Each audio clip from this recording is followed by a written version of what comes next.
magandang umaga po sa ating lahat. Once again, welcome po sa Chris Bill Channel tutorial natin. Bago po tayo mag-umpisa, sabihin muna natin na ako ay matalino, ako ay matalino, ako ay matalino. Yan po. So, tapos na tayo kung paano gamitin yung breadboard, di ba? Kung paano gamitin yung breadboard, may power supply, may LED. Saka tapos na rin tayo kung paano gumamit ng simulator, yung Proteus yung ginagamit natin. Kung paano ba gamitin ang simulator, gamit si Arduino Uno, paano ba yung pag-program, so tapos na rin tayo. So ngayon po, gagawa po tayo ng actual project. Yun bang karaniwang ginagamit dito sa Pilipinas, dito sa atin, di ba, sa bahay natin? So ano bang voltahe na ginagamit natin? Yun bang ginagamit natin sa outlet, di ba, yung sinasaksak natin? So anong voltahe ba meron tayo? 220 to 230, tama. So yun po. So yun po yung gagamitin natin. So imagine niyo, no? Imagine niyo from Arduino Uno po. So nasa 3.3 to 5 volts na po yung kaya niya, di ba? Yung magiging output niya. So kaya nga kaya niyang i-light on or i-switch on si LED. Kung bakit? Si LED kasi is may 2.2 volts yung karaniwang gamit niya. Yung 2.2 VDC po yun. So ibig sabihin, yung voltahe na yun is galing sa battery or galing sa chargers kasi DC nga. So kaya nga doon sa simulation natin, si LED is ginamitan natin ng resistor. Bakit? Kasi nga nasa 2.2 rin yung karaniwang power or voltahe ni LED. So baka sasabog. Remember, may 3.3 tayo galing kay Arduino at saka 5 volts. But yung gagawin natin is yung 220 AC. So, DC si Arduino Uno and then 220 yung device natin. So, yun bang karaniwang ginagamit sa bahay natin, di ba? Yung electric fan, yung refrigerator, yung air conditioner, yung mga ilaw natin. So, lahat po yun, naka-AC po yun, naka-220. So, sa ngayon, papakita ko po sa inyo yung output natin. Ang magiging output kasi natin is i-control natin yung characteristics ni bulb. So yung sa sample natin is dalawa yung bulb yung ginagamit natin. So ano bang meron? Bakit ba tayo gagawa nito? O ano bang makukuha natin pag na-success natin to or na-master natin kung paano kontrolin yung 220 gamit yung lower voltage na 3.3 or 5 volts. So simple lang. Pag malaman natin, pag alam na natin kung paano i-control yung mga malaking voltahe is imagine niyo yung mga traffic lights. So kaya nating gumawa ng mga traffic light programs, di ba? Or yung mga lighting patterns, yung ginagamit sa malaking buildings or sa mga buildings. No, yung nag-iiba-iba yung kulay, yung sumasayaw yung kulay, yung nagsi-shape yung kulay or may shape na ginagawa yung kulay. Ano bang ibig sabihin nun? Parang nado-drawing gamit yung ilaw sa building. So, yan po. Or sa disco light, no? Yung disco light, pattern ng mga disco lights, para siyang series light during December, kaya lang, malaki yung ginagamit natin na voltahe.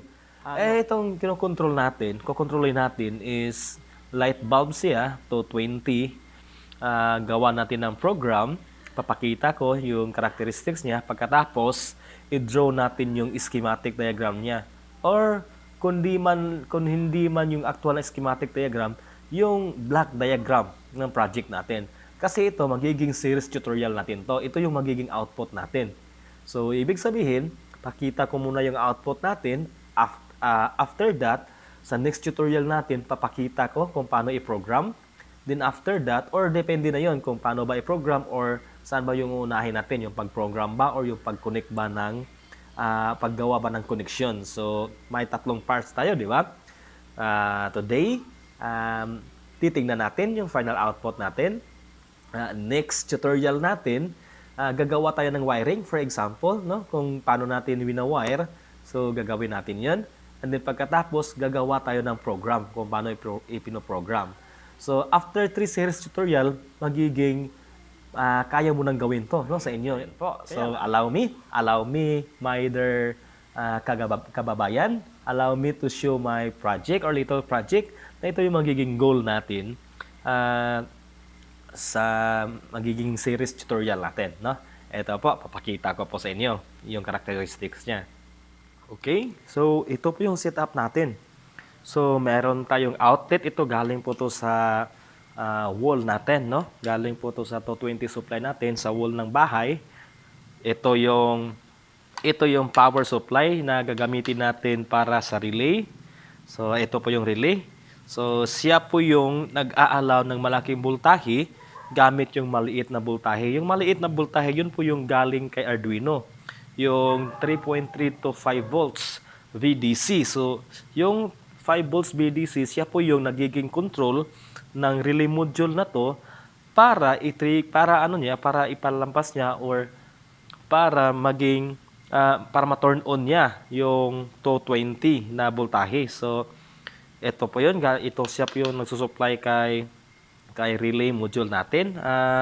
Charger po to ng cellphone. So nasa 5 to 6 volts lang po to.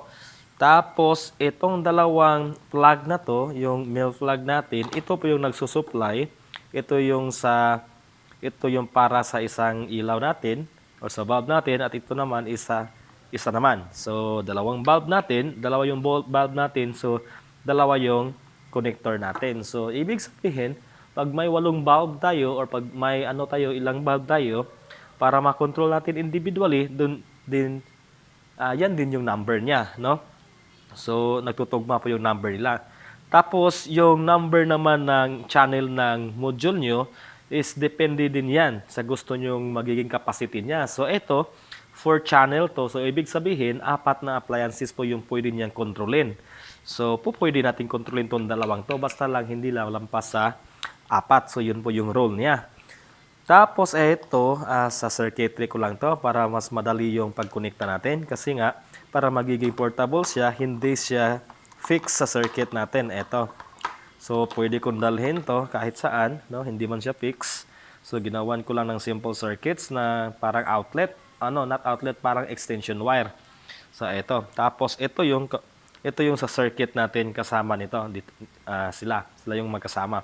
So ina-attach ko lang kung anumang pwedeng magiging refrigerator to. Ito, pwedeng magiging refrigerator to. Ito naman pwedeng magiging si electric fan to. Pero sa sample natin ngayon, sa gagawin natin ngayon is purely ilaw lang talaga sila. So, i-control lang natin yung characteristics nila. So, anong ibig sabihin? Pwede natin silang i-turn on, pwede natin silang i-turn off. Yun bang parang gumagawa tayo ng disco light na automatic? Yung kinokontrol ng computer. So, ito po yung sample niya. Tapos, ito yung si Arduino Uno natin, di ba? Yung sa previous lecture natin kung paano gamitin si Arduino Uno. Yun po, sa previous natin. May simulation pa tayo nito. So, siya po yung nagko-control ng ilaw. So, dito tayo naglalagay ng program.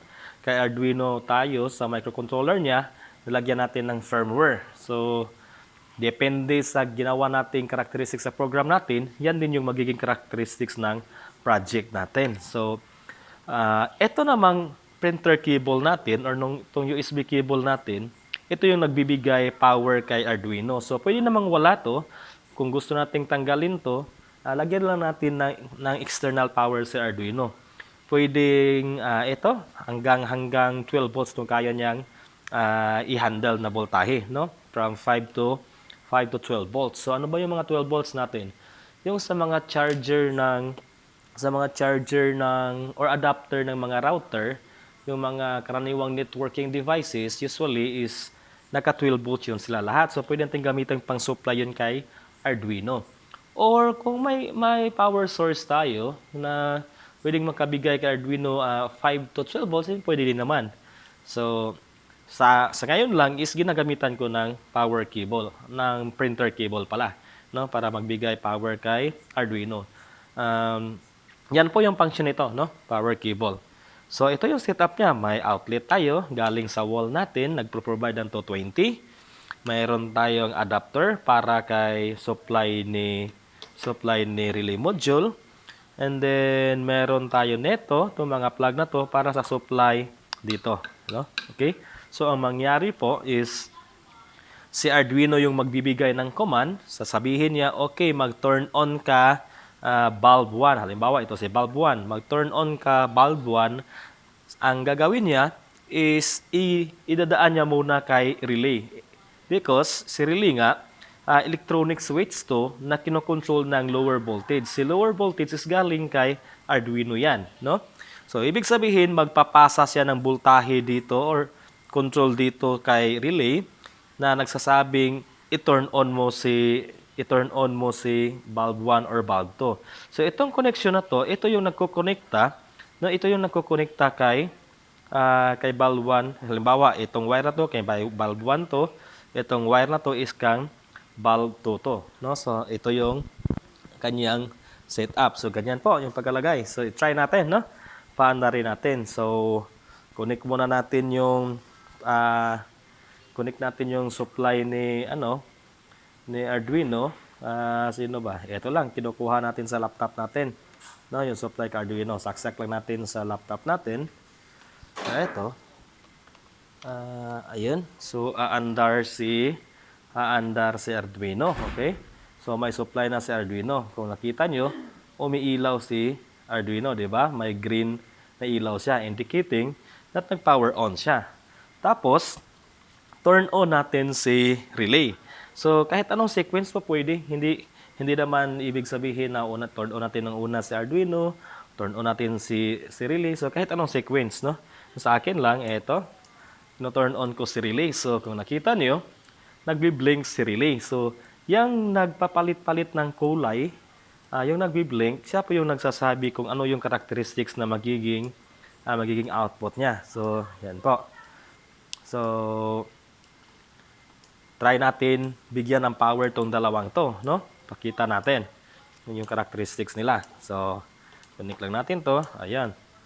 Nag-iilaw siya. Di ba? So, may characteristics siya. So, yan po yung, depende po yung characteristics niya sa control natin. So, sa akin lang, may ginawa akong 4 na characteristics sa ilaw na to. So, nagpapalit-palit sila. So, yun po. So, para lang, pwede nyo ma-imagine, pwede nyo magiging application to sa traffic light. Yun yung sabi ko kanina, magiging application nyo gamit sa mga disco light or sa kahit anong gusto nyo magiging application. Ang importante lang dito is alam nyo kung paano kontrolon yung ilaw niya, kung paano nyo kontrolin yung characteristics niya. So, yan po yun po yung output ng project natin. So, magsubaybay po kayo, mag-subscribe po kayo kasi nga iisa-isahin natin to mula sa connection at sa programming. So, unang-una, siguro, next tutorial natin, gagawa muna tayo ng simulation na instead na 220 bulb yung gagamitin natin, gagamit tayo ng LED. Kung gagana yon is gagana yan sa actual natin. No? Kung gagana man sa LED, gagana din yan sa actual natin. So actually, bago ko inattach lahat to, ginawan ko muna to ng simulation. No? Pwedeng simulation gamit yung Proteus or simulation gamit yung LED, no? Instead na light bulb. So yun po, no? Yun po yung target output natin. So be excited guys, no? Be excited kababayan. Kasi nga ito yung magiging first project natin after yung 4 na series tutorial natin sa introduction. Okay? So kung may tanong kayo, mag-post lang muna kayo dun sa comment section. So post niyo yung concern niyo. Baka baka makatulong tayo, no? Okay? So, tingnan muna natin kung paano kinukunikta to sa gawa natin ng diagram. Okay, so gawa natin ng block diagram para mas lalong maintindihan natin kung paano ba or ano ba yung relasyon nila ng mga components at ano ba yung sequence ng connection nila. So, ganito po. Okay, so gawa tayo insert tayo nito. Una, gawa natin ng entity. Sabihin natin ito si Arduino Uno. Okay, ito po yung Arduino board natin. So, siya po yun. Ayun. Sige, tapos ano pa? Ano pang meron tayo kanina? Meron tayong relay module, di ba? May relay module tayo. Ito. Tapos, meron tayong yung sa appliances na natin. So, eto. Or sa bulb natin, dalawang bulb. Ayan. Dalawa po sila. So, eto po yung pagka-connecta nila. So, yung iba is, yung wirings is for circuitry lang po yan. So, ito po yung pinaka-basic, di ba? So, yung ginawa natin kanina, etong si Arduino, since hindi niya kayang kontrolin directly si bulb, di ba? Hindi niya kayang kontrolin directly si bulb kung bakit? Kasi nga, malaki yung voltahe ni bulb natin, 220. Maliban sa malaki yung voltahe ni bulb natin, is DC si Arduino and AC si bulb natin. So, hindi tugma yung properties nila. So, hindi kayang kontrolin. So, ang ginawa nating paraan is that since si relay is magkakaintindihan sila ni Arduino kasi nga pwede nating i-control yung coil ni relay na na 5 volts yung trigger niya. So, instead na kontrolin natin directly si bulb na 220, since hindi man po pwede, so that is very impossible. So, that's why nilagay muna natin yung control natin kay relay. So, si relay na yung nagre-relay, yung pangalan niya. So, siya na yung nagbibigay or gumagawa ng duty, no? So, si relay naman, siya na yung nagka-communicate kay bulb. Okay, bulb number 1 or bulb number 2, may instruction sa akin si Arduino na i-turn on ko raw si bulb number 1 or si bulb number 2. So, ito yon. Kung bakit, ito yung nangyari dito. No? Itong si Arduino, sige nga, lagyan natin ng power since Arduino is 5 volts siya. No? 5 to 12. So, ito yung power supply ni Arduino. Ito. Lagyan natin ng power. 5 VDC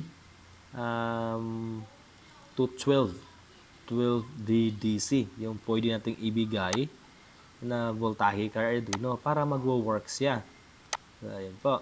Para magwo-work siya, ito yung pwede nating ibigay na voltahe para sa kanya. Ayun. Itong si relay naman, kahit 5 volts lang to 6 volts, gagana yan, no? Gagana yan si relay. Okay? Kahit until 12 volts din to, no? Yung kayang i-handle ni relay. So, itong klaseng relay na to. So, kahit anong relay yung bibilihin nyo, basta alam nyo lang yung rating.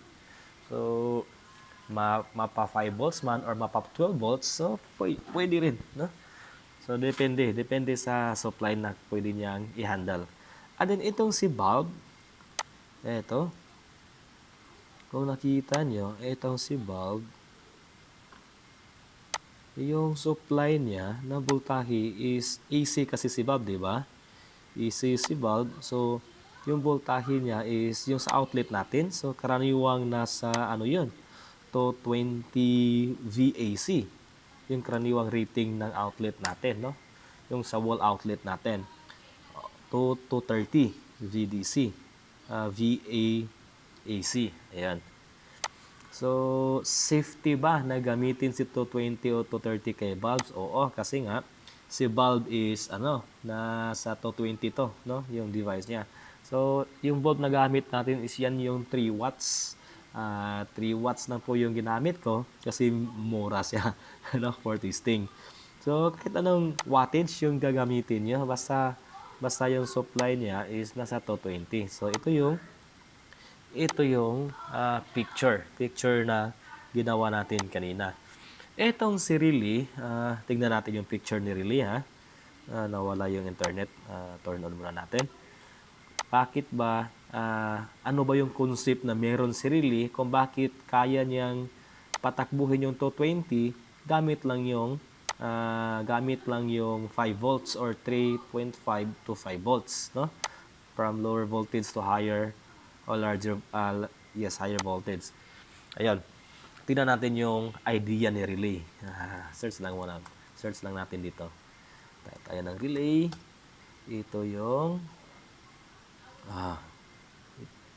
picture tayo. Image tayo.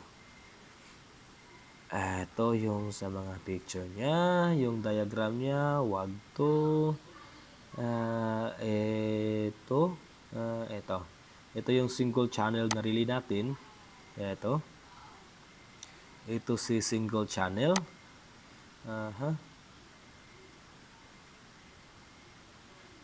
Oops, open ka. Ayun. Ayan. So, ito yung si single channel. Yung kanina yung gamit natin is 4 channel yan. So, nangyari kay relay, may input po. Ito po yung galing kay, yung input po nito is galing kay Arduino. Kung nakita nyo, may rating siya, di ba? VAC to 28 VDC. So, ito, yung trigger niya is 28 VDC. For example, then yung output niya na pwede niyang kontrolon is 125. So, depende na yan, no? 10 amperes. Ito pala yon yung output niya. To 125 up to 250 BEC yung kaya niya. Yung sa input side naman niya is 28 to 30 VDC. Then, nasa 10 amperes. So, pag malakihan po to, no? So, kaya pong kumontrol nito ng malaking mga devices. So, ibig sabihin pala, yung sa atin, 5 BDC man yun. So, 5 BDC yung trigger niya dito, no? Yung pwede niyang i-accommodate. So, kung nakita nyo, may tatlong interface tayo kay relay, di ba? May normal close, may common, at may normal open. So, yung common, di ba yung sa AC natin is may dalawang wire tayo. So, yung isa, dito natin lagay sa common. Yung isa naman is depende na natin kung saan natin ilagay. Kung sa normal close natin ilagay, dito if sa normal close natin ilagay yung wire na yun, ang mangyari is kahit wala kang trigger dito sa input side mo, nagto-turn on yung device mo kasi nga normally connected sila. So, ang mangyari po nito, para siyang may bridge, no, dito, na depende, pag nagtitrigger ka, yung bridge is lilipat dito. So, yung may connection pag may trigger is itong si common at saka si normal open na port or interface. Pag walang trigger input dito, halimbawa 5 volts yung trigger input niya, ito yung may connection tong dalawang to. So, palipat-lipat lang siya. So, parang switch nga, no? Switch na kinokontrol electronically. So, kinokontrol ng 5 volts. So, yun yung concept niya. Hanap nga tayo ng isang picture. Yung analysis niya. Ito. Ito yung picture niya. Kung nakita nyo, may normally closed at saka may normally open yung interface niya or terminal. Ito yung common. So, di ba, pag gumawa tayo ng switch, kina-cut off lang natin, hinihiwalay natin. Pag i-turn on natin is idikit ulit natin, so nagto-turn on. Pag sin-switch off natin, ihiwalay natin. So, ito po yan. So, pag nagto-turn on, connected. Pag nasi-switch off, lipat niya sa kabila. So, ibig sabihin, itong normally closed or normally open, halimbawa, dito nakakonekta yung isang wire mo, tapos dito yung isang wire mo, pagka-trigger mo dito sa input mo, no? May input trigger ka dito sa control input mo, itong bridge na to, magtitake to or lilipat yon, no? Lilipat to sa kabila. So, ibig sabihin, mawawala to dito, lilipat yun dito. So, may connection na to pag may trigger. So, yun yung idea ng relay. So, next lecture natin, bisita kayo ulit kasi i-explain natin yung schematic diagram niya kung paano natin i-connecta individually. So, from Arduino, anong port yung ginamit natin at patungo kay relay, saan natin nilagay kay relay, papunta naman kay valve or yung dalawang light bulb natin. So, yun po yung gagawin natin. Okay? So, yun nga, mag-subscribe kayo para may notification kayo pag-upload ko. So, kung wala mang notification, visit lang kayo sa channel namin, no? Kay Chrisville Channel. 2 araw mula ngayon. So, yan po. Kasi nga, nag-upload tayo alternate. So, every other day tayo nag-upload ng video. So, yan. Next nating topic natin next is yung mga connections, no? Pagkatapos ng last topic natin is kung yung programming, kung paano natin ipinogram. Okay? So, maraming salamat mga kaibigan, maraming salamat mga kababayan. Thank you for watching. So, don't forget again to subscribe and like the video. So, pwede nyo ring i-share tong video na to. Okay? Thank you.